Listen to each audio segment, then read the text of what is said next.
Hi and welcome to another Soberistas webinar. I'm Lucy Rocker and our presenter for tonight is George Anderson, who is a fitness coach, presenter, motivator and also a fellow Soberista. Last week we invited you to ask to send in your questions for George about health and fitness. So the focus of tonight's webinar is going to be George going through those and answering. If you want to ask any more questions throughout the presentation, if anything springs to mind, you can always type those into the box on your screen and George will try and get through as many as he can at the end. So that's it from me, and I'll hand you over to George, who will get on with those questions. Thanks, George. Thanks, Lucy. Thanks for the introduction, and thanks for having me as well. And this is, in many ways, my favourite kind of webinar, because I just have to sit here and you give me the content or the structure, and I hopefully rattle off some useful answers. And last week when you sent me the questions that some of your guys had written in, there's some really good ones there. I think we've got about half a dozen really great questions. I could probably speak for about half an hour on each of them. So my plan is to answer the questions and the specifics of each of the questions, but also to kind of work around it a little bit more as well, so that there's some more general advice and some of the other bits that seem to come off of those questions. I'll go into a little bit of detail on them as well, and that way it'll be relevant to not just the person who's asking the question, but to anybody who's listening. There'll be something that you can pick out from that with a bit of luck. But as Lucy said, we've got a half a dozen questions. I plan on getting through them in sort of 30 to 40 minutes. If you do have any questions of your own that crop up during the webinar this evening, then type them in the box on the page and they'll pop up, and then whatever time we've got left at the end, I'll spend going through them, and we'll see how much we can get through tonight. So let's crack on with the first question. I'm going to read the question out in its entirety, and then I'll take it apart and go through the bits individually. So, question number one. Hello, George. I'm an older female. I've always been active. In the 70s and 80s, I played squash. Then in the 90s, I swam. Then to the gym in the noughties, doing 3 or 4 workouts per week. When my motivation required it, I had a personal trainer. Now I'm retired. I play golf 3 or 4 times a week, walk my dog a couple of miles over fields, do Pilates on and off. So what I want to know is, should I be doing more aerobic exercise? So there's the main question. Should I be doing more aerobic exercise? I rarely get out of breath nowadays. This week I read that walking every day is actually better than a burst at the gym. I'm going to come back and answer that piece. We'll talk about that piece specifically in a moment. That bit there. This week I read walking every day is actually better than a burst at the gym. So what is the answer? What should my exercise program be? I'm 66, just under 10 stone, eat well, and BMI of 24.9. No medication, no medical conditions. Thanks for the opportunity to ask a question, Jill. Okay, so here's what I take from that. Well, actually, I'm going to cover that bit I stumbled upon first of all. This week I read that walking every day is actually better than a burst at the gym. And this is absolutely crucial because there's so much conflicting information in the media about what we should be doing when it comes to exercise. So we're told one day, as you quite rightly mentioned there, Jill, we should be doing we should be doing high intensity interval training, bursts of high intensity activity, and then the next thing you're told that you should just be walking every day, and this is going to be the best for us. So the real question, and going back into your question, is should I be doing more aerobic exercise? Is should you be doing more aerobic exercise for what? For what benefit? Is it just general health that you're after, or is there a specific goal? Because actually, if you wanted to run a marathon, and plenty of 66-year-old ladies do, then you're going to want to do considerable more than just a little bit of aerobic exercise. But actually, if you just want basic heart health, then you might get away with doing exactly what you're doing at the moment, with a couple of alterations, which I'm going to go into in a second. But the first thing I want to mention is, don't get confused and drawn into the latest fads, the latest trends, the latest research that says we should be doing this. Anytime you hear the word should, just remember that that doesn't mean anything to you. Should according to who, and should for what particular reason? Because we all have a different goal, we all have a different life, and we all have different lifestyles and requirements. So that's the first thing. So back to the aerobic exercise. If you're just walking the dog a couple of times a week, or most days, and you know, playing golf, which is fairly low intensity aerobic activity, then you're probably not going to be getting your heart rate up. In fact, I think you said that you don't really get out of breath. You rarely get out of breath nowadays. So what you're doing is by walking like that, keeping the intensity down to this low level, you are getting some benefits. Let's not make two ways about that. You are definitely getting some benefits. But by not getting your heart rate up too much, you're not strengthening up that muscle. Because the heart is a muscle. It's a cardiac muscle. And as you make the thing beat faster and harder, then the muscle strengthens. And that's what gives you cardiovascular fitness. It also helps increase the elasticity of your artery walls, and it helps with the return of blood to the lungs and to the heart. So getting your heart rate up is a good thing to do. But at the same time, you also have to be careful that you don't start trying to do too much too soon. And if you were to suddenly take up running and interval training and doing real high intensity stuff, it might be that it's too much. So what I would recommend is when you're out on your walks, then just spend a couple of minutes at a time whilst you're out, just starting to maybe power walk. Maybe find a hillier route, and every time you hit the hills, go a little bit faster up the hills. So you are getting your heart rate up just a little bit more. And then you spend a bit of time just slowing down and maybe walking on the flat or downhill, and then your heart rate will drop back down again. But then you go and bring it back up by going faster, then you bring it back down. So this is in itself a form of interval training. But the great news is you don't have to do any extra work. You don't have to go out another session in the week. You don't have to go out and do a special gym workout or an exercise session. You just build this type of interval training into your existing schedule. And one of the things that I've found time and time again is that people who try and do too much and try and completely overhaul their lives and start doing different types of exercise, it might work out for a little while, but if it's too much of a jump and if the reasons for doing it aren't sort of pure of heart and really tying into the deep motivation that you have, then they normally end up being short-lived. So it is important to get some more intense cardiovascular exercise, but start off by trying to bring it into what you're already doing. I also want to just mention there as well about one of the other types of exercise that is really important for older adults in particular. Well, for all of us, but in particular older adults, because we're looking at increasing or reducing the rate at which bone density reduces. So over time, as we get older, our bones become more brittle. And one way we get and more prone to breaks and fractures. So one of the ways we can prevent that, or at least reduce the rate at which that happens, is by increasing the amount of resistance training that you do.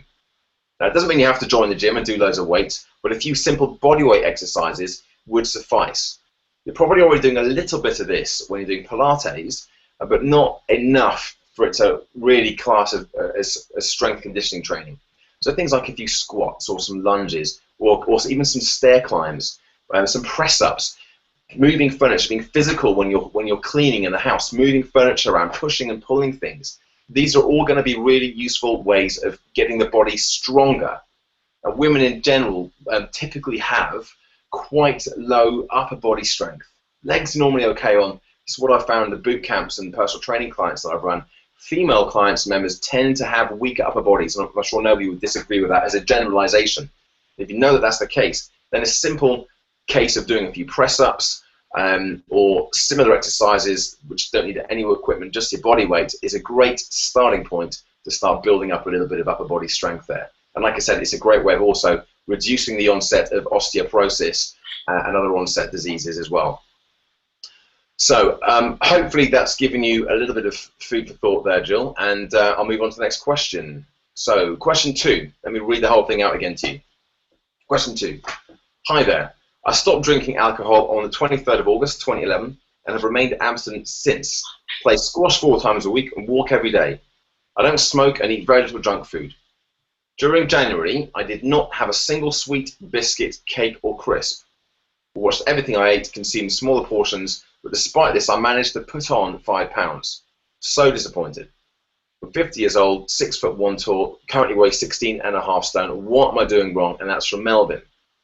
Now, Melvin, I honestly feel your frustration with this.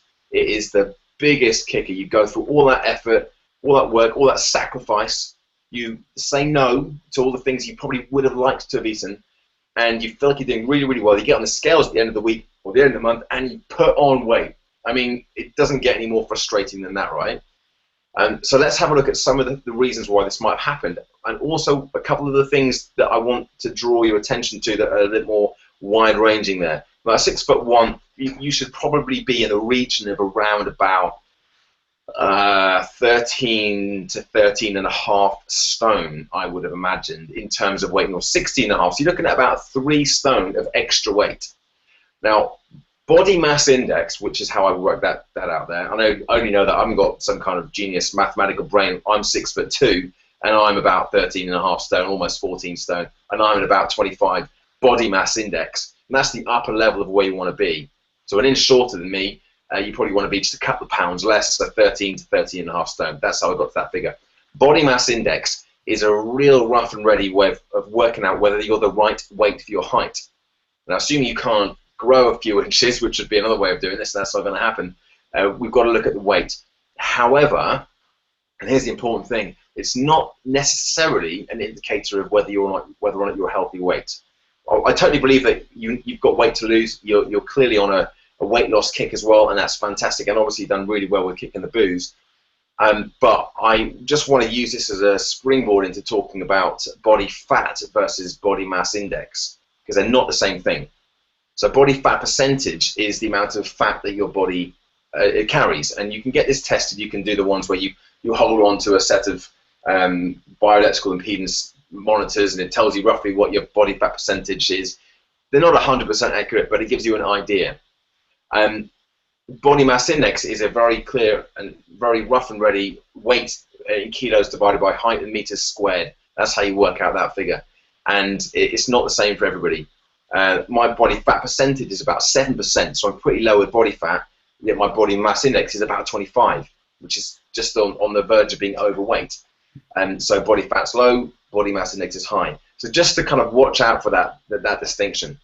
Now let's go back to the real problem here, which is that you feel like you've done really, really well. You haven't been smoking, you're obviously not boozing, you're not eating very little junk food, but during January you had a really good month with your diet and you still put on 5 pounds.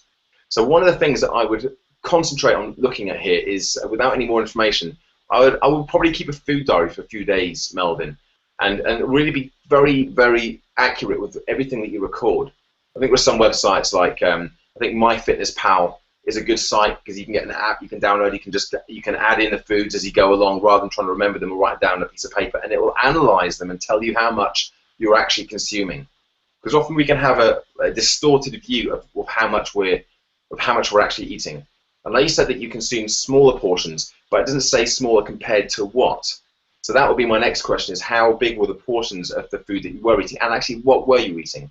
So you said you weren't eating sweets, biscuits, cakes, or crisps, but there's still a huge range of other foods that you might have been eating there that could have caused the problem. In fact, I can almost guarantee it, because you don't just put on 5 pounds for no reason whatsoever. So there's probably something else in the diet, but the only way of uncovering that is if you would keep a food diary and be really accurate with it for at least 4 or 5 days. Best to do it for a whole week, and then you go through the weekend cycle as well. I had a couple of other points I want to talk about as well, which is activity. Right? You say you play squash 4 times a week, you walk every day. There's no mention about the intensity of the squash or how long the walks are. So you might feel like you're doing enough in terms of activity, and obviously you're doing better than not doing anything at all, but I'd still investigate how much you're doing and whether that is in fact enough. Fluid intake as well. I'm just looking, there's no information about fluid intake. If you're dehydrated, that can make it really hard for your body to unlock the fat and release the fat stores and all the toxins that are already locked in with those fat cells. As another side point there, that's one of the reasons we store fat in our bodies, especially the visceral, the subcutaneous fat underneath the skin, which is where we lock away the toxins that our liver isn't able to process there and then. So we can't have a highly toxic environment in our body. So what happens is they get pushed into the fat cells locks it away, and whilst you've still got toxins coming in, which is why I'm interested to see what else you're eating, then you're never going to release those fat cells.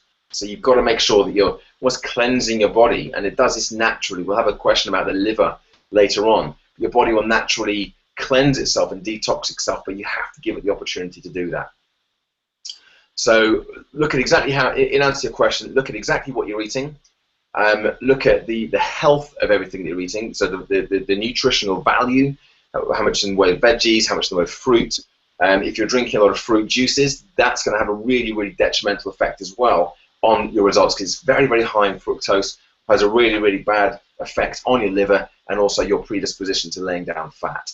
So there's a few things there. I think a little bit more information, and you'll find that if you were to keep a food diary, I think you'll probably find the answers are locked inside that exercise, Melvin. So good luck, and keep me posted with how you're getting on with that. But I do feel your frustrations, believe me. Okay, question 3. Hello, can you please recommend a realistic training program for me? Work full-time, have a 7-year-old daughter, so not much free time. I know what that feels like.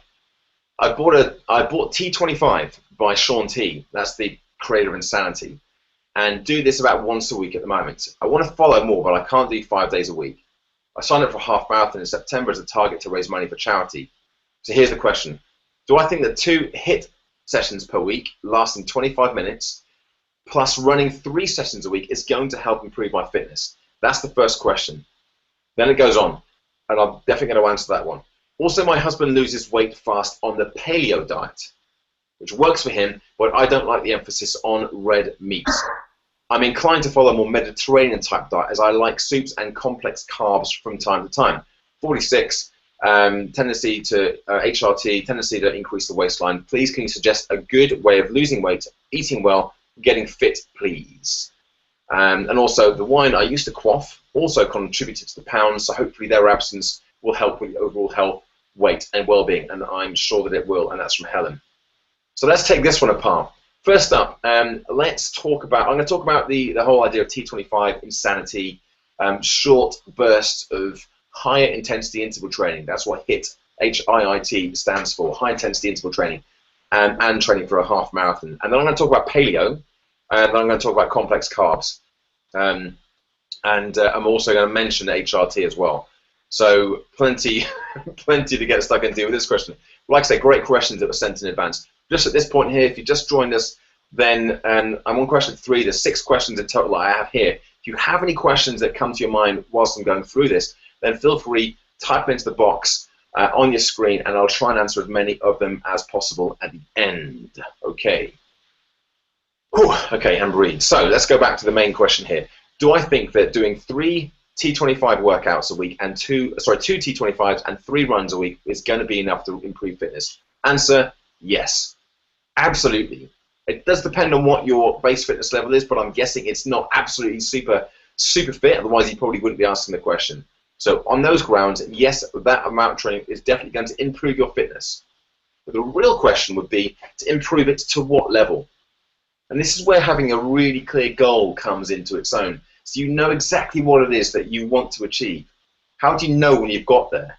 It's not like stopping drinking, because if you decide to stop drinking, you've stopped. For me, when I made that decision about a year and a half ago, it was completely black and white. I was drinking, and then I stopped drinking, and I've never drunk since. And it's very easy to continue on that track, that trajectory. However, when it's, well, I want to get fitter, fitness isn't something with a binary on-off switch. You're not fit or unfit. It's a scale. So you need to decide how fit you want to get.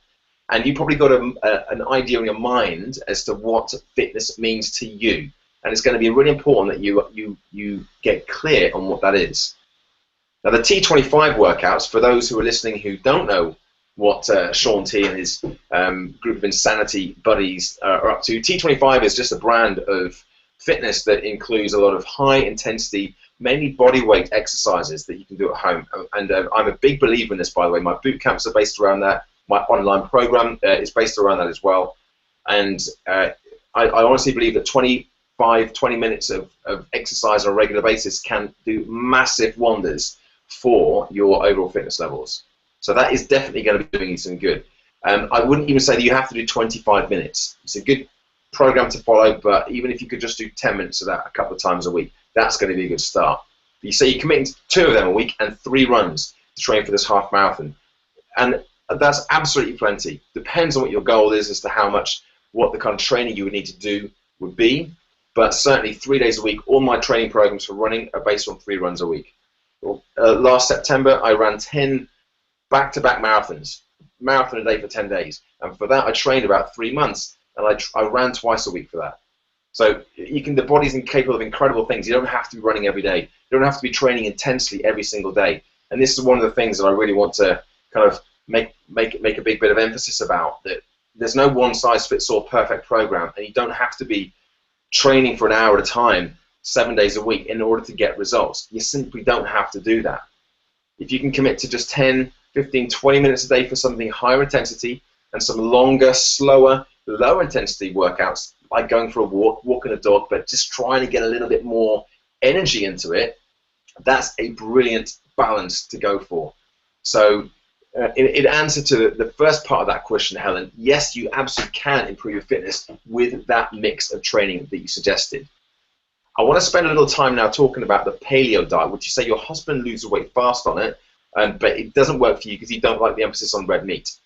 Now, the first thing I'll say is I'm not a strict advocate of the paleo diet, but I do buy into a lot of the concepts because they just flat out work.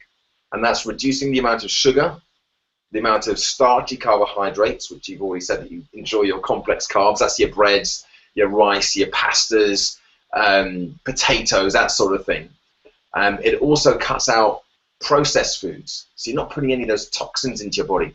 We're trying to eat as close to nature as possible, and that is what the paleo diet is all about. Now, with that, a lot of paleo enthusiasts will really pile into the red meat. So you're right. There's a lot of beef. There's a lot of venison. There's a lot of the real enthusiasts will be eating meat like bison and so on, because it's more natural and more closer to the natural fat profile that we would have been eating in caveman eras. Forget about the fact that cavemen rarely live beyond the age of 30, but we won't go into that. But the paleo diet, there's a lot we can gain from it. We don't have to go 100%. And certainly I know a couple of vegan or vegetarian, certainly paleo enthusiasts. I don't want any cavemen at all, I promise. But one thing I would say is that you don't have to eat loads of red meat. So even if you're a vegetarian, you can still benefit from working through those kind of principles. If you enjoy, you said there that obviously weight loss is one of your goals, because you mentioned that you want a good way to lose weight.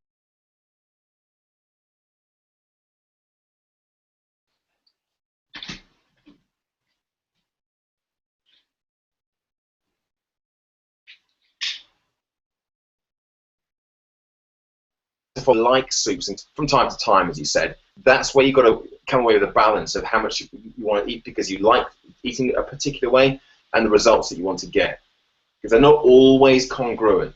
Sometimes there's got to be a little bit of give and take.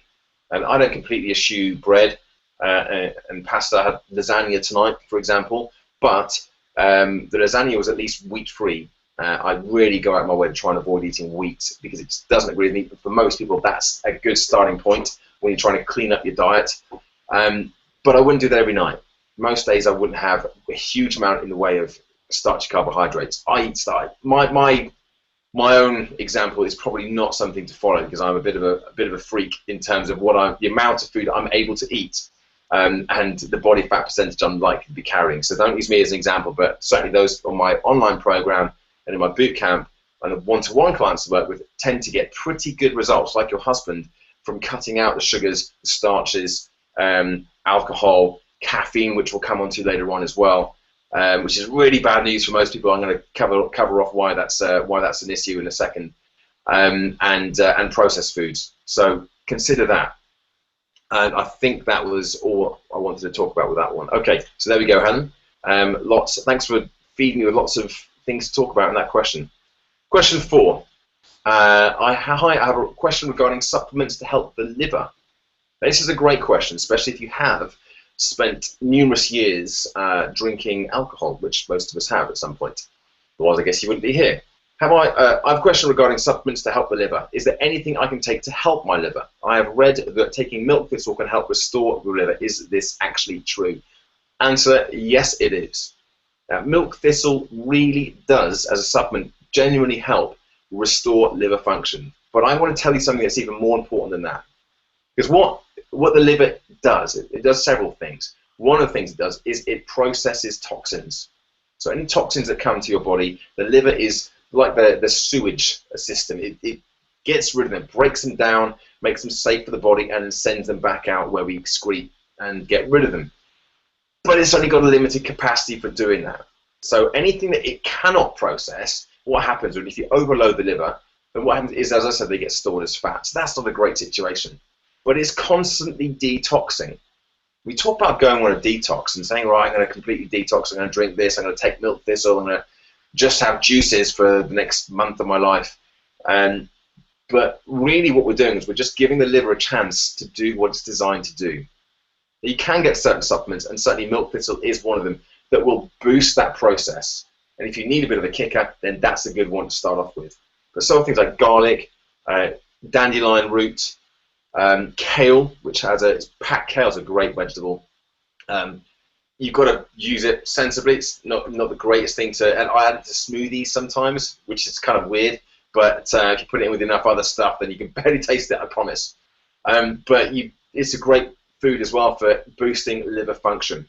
And it is so important to have a good functioning liver. And you can have a really good diet. If your liver's shot to pieces, then you're still gonna have struggles to live that clean and healthy life. So it depends on what kind of abuse you've given your liver over the years. But if you need to supplement, then milk thistle is a good place to start. Okay, great question there. And that was from, oh, no name on that one, anonymous. Question number 5, and this is another excellent question coming up here. They've all been good so far. How do I stop my blood sugar crashing around 4 p.m.? Okay, put your hand up if that happens to you. And don't forget, I can't actually see you, so if you did put your hand up there, then gotcha.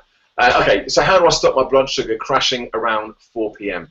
I start to get irritable and tired, so I have an alcoholic drink or 2 or 3 every day, even more so when I exercise. Okay, so this is interesting. It's actually made worse when you exercise.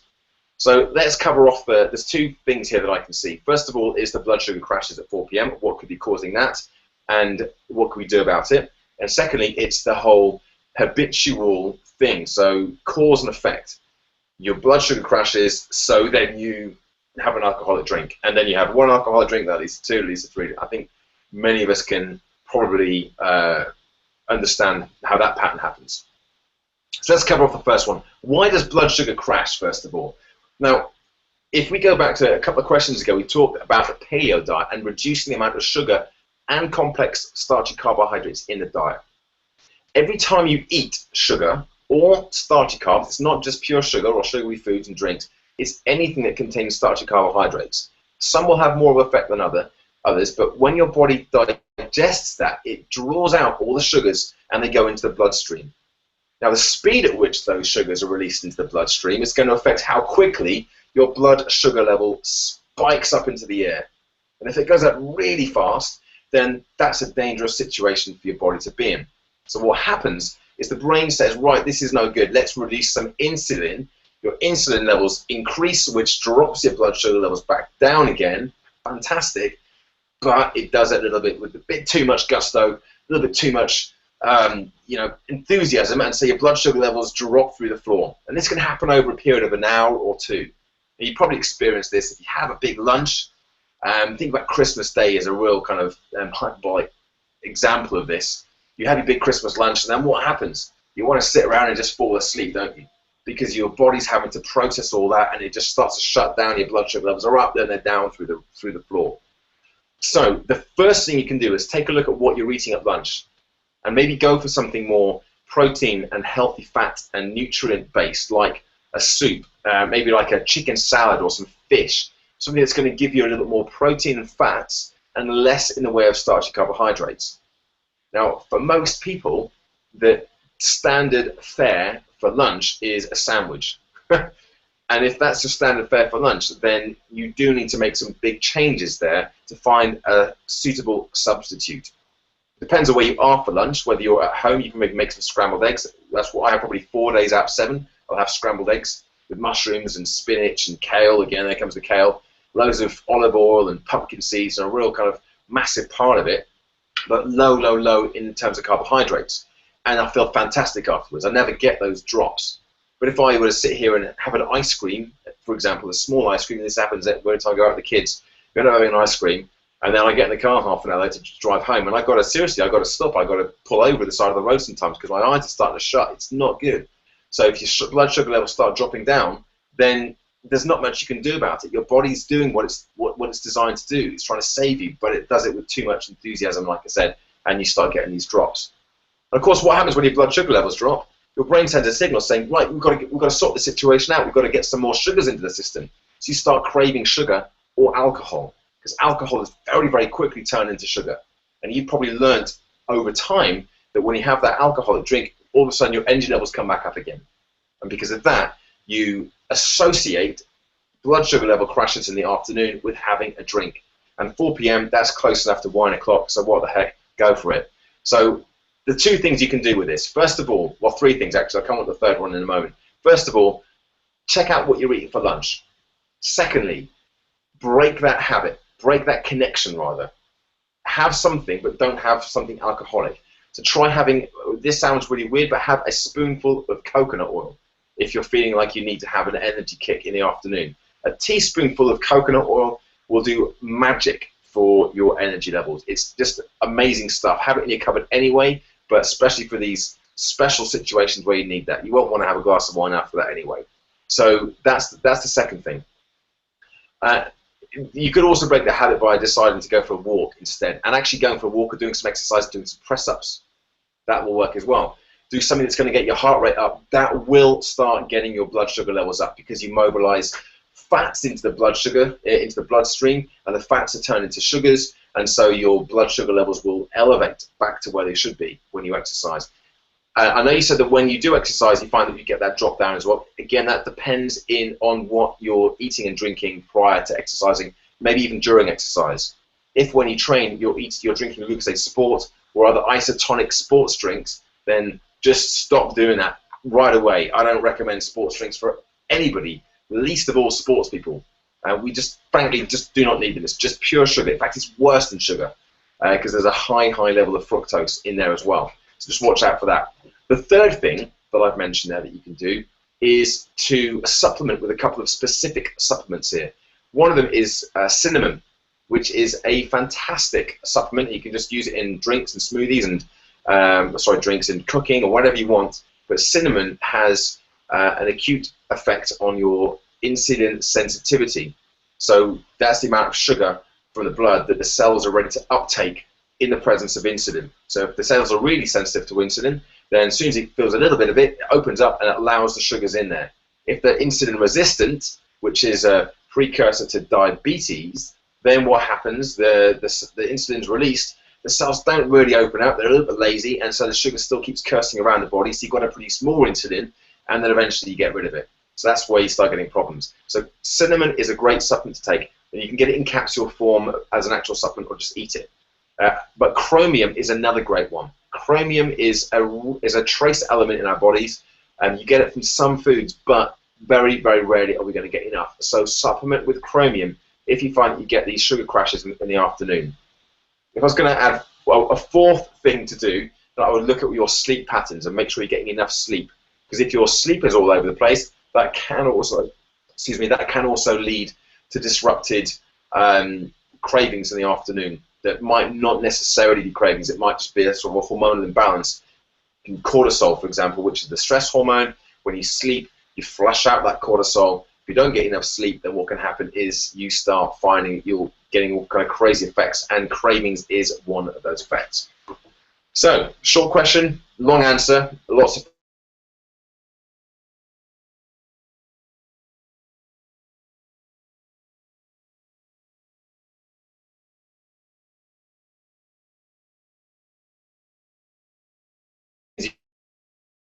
so much more answer from the pre-asked ones. And if you do have any others, don't forget, ask them by typing them in the box. We'll have a little bit of time at the end, see how many we can get to, if indeed there are any.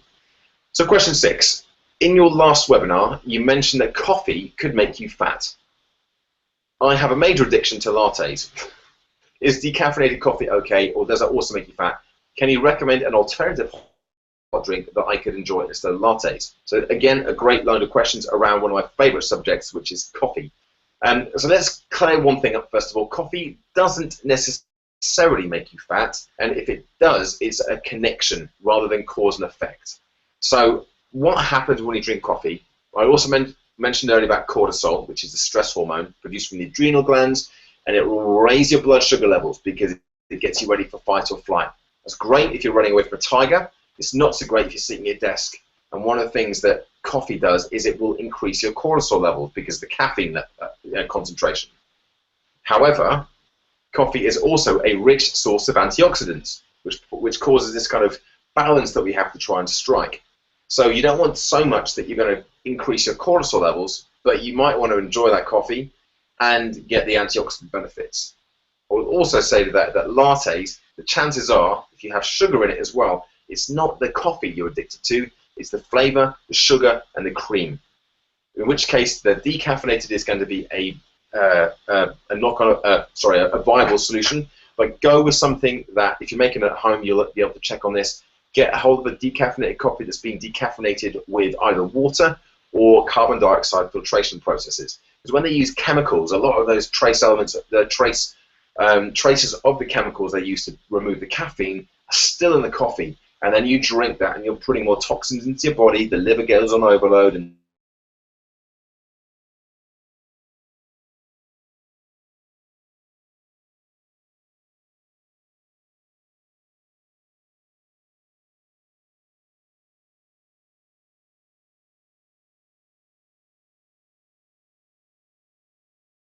then you want another one. Before you know, you've had 4 lattes, and you're wondering why you can't lose weight. So, easiest thing is to either go for a black Americano, an espresso, or just have nothing. You mentioned in your question as well an alternative hot drink I could enjoy instead of lattes, and actually I would like to introduce you to holy basil or tulsi tea, which is a slightly unusual herbal tea. Pucca is the brand that I use. You can get it from health food shops. Go to Pucca, I think it's puccaherbs.co.uk, and then there's a whole range of them in there. But search for Tulsi Tea, Pucca, P-U-K-K-A, and it'll come up, and you can order it online. They're only a couple of quid for a box of them, but they're really, really good, and it has a positive effect on your insulin sensitivity. Number 1, good thing. Number 2, good thing, it has a very calming effect. And some say that in the right concentrations, probably not the Pucca varieties, but if you were to brew your own, it has a mild hallucinogenic effect. But that's what the guy in the health food shop where I shop. That's where what he told me anyway. So it's fantastic for stress. So if you have a bit of stress, instead of reaching for an alcoholic drink or a coffee, try a Tulsi tea instead, and it does have an effect. That's what I'm drinking at the moment, and it's a great alternative. There was another question within this as well. Things like regular tea as well. I mean, caffeinated drinks, it's a diuretic. It's going to make you want to go to the toilet more, which is going to dehydrate you, which is going to be not so great for your general health and well-being. It's not going to be so great for your weight loss goals, if that's one of the things you're after as well. So in general, just put things into your body that are going to boost your energy and boost your health and vibrancy. And occasionally put in something like a latte that's a treat. It makes you feel good about yourself, and you're not having to deprive yourself of anything, but only if you feel like you can maintain that control. I'll make a confession now that when I was drinking, I probably did the classic thing of convincing myself that a few beers and a couple of gin and tonics and a couple of glasses of wine on a Friday night were fine, because I could get up on a Saturday morning and look after the kids. I've got 3 kids, and they don't care if I've had a few drinks the night before, so I just have to get up and do it, and I get on with it, and I'll be fine. Might feel a little bit sluggish, a bit jaded, but I was fine. So I went through the usual thing of convincing myself that no problem here, thanks very much, and always in the back of my mind, I knew, especially with my profession as a fitness professional, and my own belief as to who I am and what I should represent or what I want to represent and put out into the world, I knew that at some point in my life, I wasn't sure when, I would probably end up stopping drinking forever, and that would be it. I didn't know when that was going to happen, and then one day, bang, it just happened. And I was on holiday a couple of years ago, and halfway through the holiday, I was reading the Jason Bell book, which I'm sure many of you have already read as well. Fantastic book. I can't remember what it's called. I Kick the Booze or Kick the Drink the Easy Way. But great book, and I finished the book, and that was it. Just stop drinking. So, but the point of me telling you that is that I think, personally, for me, I have a fairly addictive personality, and I've probably switched some of my alcoholic tendencies to caffeine. And I mentioned that I'm a big fan of coffee, and because of that, I've got to be really, really careful and control with how much I drink. I've been for a month without having any, felt fine, just started drinking it again, and I find the same thing happens. I have a cup of coffee, what I want is another cup of coffee. Can I feel great now? I'll feel even better if I have another one. So I've got to be quite careful with how much I consume and quite control. So yes, it's a treat, but just know yourself, know what your tendencies are, and know whether it's going to set you off on a path that you don't want to get onto. Okay, right. So, Lucy, that's all 6 questions. I don't know if any more questions have popped up since I've been bouncing along. Yeah, can you hear me? Yes, I can hear you. Mm-hmm. Right, that was fantastic. Thank you. I was just like, I was totally glued, especially the bit about coffee at the end. I'm exactly the same as you. I just, yeah, just swap. Well, I have a coffee curfew as well, so if I drink coffee after midnight, after midday, if I drink coffee after midday, then I either don't get to sleep at all, or I wake up between 2 and 3 a.m. Yeah, well, funnily enough, it's the mornings. If I can get to 12 o'clock, I don't tend to crave it anyway. It's just the mornings. I'm terrible for latte cravings. But thanks for that. That was brilliant. There's so much information, and I should have been taking notes. But if anybody wants to watch it again, do remember that from tomorrow or the day after, at the very latest, you will be able to catch that on Soberistas on our webinars page, so you can watch it again if you want the information. There is one question. I don't know if can you see the questions on your screen, George? I don't think so. I can read it you out. It's quite a long question, but I'll read it you out. It says, I find the Fitbit HR charge that calculates my heart rate, steps, sleep, exercise, etc. is quite accurate. Can you speak on the usefulness of using tools to understand personal calorie burn versus calories consumed? For example, I am 140 pounds, 5'4", and 45 years old. If I run 3 miles and 10,000 steps total, my daily burn is really only 2,000. If I sit around, only 1,600. Yikes. That explains why when I was drinking alcohol I could just never lose weight. Even now I realise it will have to come off much slower than when I was younger. Thank you, Angelina. Well, I get that. I get the question. Okay. And the question centres on the idea of calories in versus calories out. And things like the Fitbit and all the various wearable technology items that you can get. It's like a little wrist strap or a pedometer you put on your hip. It counts your steps per day. It gives you I think it's going to measure your heart rate through the day as well. Then it'll measure your sleep quality and it'll give you feedback. And then in the app on your phone, you just dial in your daily intake of calories for the day. And so it tells you then, right, you burnt this much and you've consumed this much. Therefore, you're not going to lose weight today, or you are going to lose weight today. And it's a bit of a double-edged sword, really. The good side of things is that, especially with the 10,000 steps a day, it really does get you thinking about being more active. And having a target of like 10,000 steps, if you only done like 7,000 and it's getting to 5 o'clock in the evening, you might think to yourself, right, blimey, I'm going to go out for a bit of a power walk this evening to get my total up. Whereas if you didn't have that, you wouldn't know, and so you would be less inclined to do it. That's the experience I've had with clients who have started to wear them anyway. However, the calories in, calories out model is a really dangerous road to go down because it suggests that all calories are created equal. So, in other words, if you were to sit there and eat just Mars bars for the day and you ate exactly 100 calories fewer than you burned in Mars bars and nothing else, then technically you're going to lose weight over a period of time. But it's not a healthy way to do it. And we've already talked about the implications there with the liver and toxins and blood sugar levels and hormonal levels like cortisol. Your body's either going to be a fat burning machine or a fat storage machine. It's not a simple case of entropy, energy in versus energy out. You can store and you can be more efficient with storing energy, or you can be more efficient at burning energy. And that's what we want. So use it as a guide would be my advice. And you'll know which days you've had more to eat than others by logging your details. And you'll know roughly which days you've exercised more on than others. But comparing one to the other, I think there's a big discrepancy there between what Fitbit will tell you and what the reality will be. I think the general sense that drinking a lot of alcohol in a day and the calorific content of alcohol really isn't going to do you any favors if you're trying to lose weight. So that's definitely one thing. That's a kind of a logical thing to do, and all the Fitbit does is it gives you a bit of a numerical value to that. It quantifies that. So think about the health and nutritional value of what you're eating over and above the calorific value. I've no idea what I get through in terms of burn rate for the day in terms of calories, but I certainly consume in excess of 4,500 calories every single day. I'm 6'2", about 13.5 stone, but a very low body fat percentage. You know, I'm a bit of an anomaly, but it does go to show that it's not just a case of, if it was calories in, calories out, I would be probably about 3 or 4 stone heavier than I am today. My metabolism is high, and because of the word metabolism, we've almost got that as evidence that the calories in, calories out model just doesn't work. So use it, it's helpful, but it's a tool rather than a solution.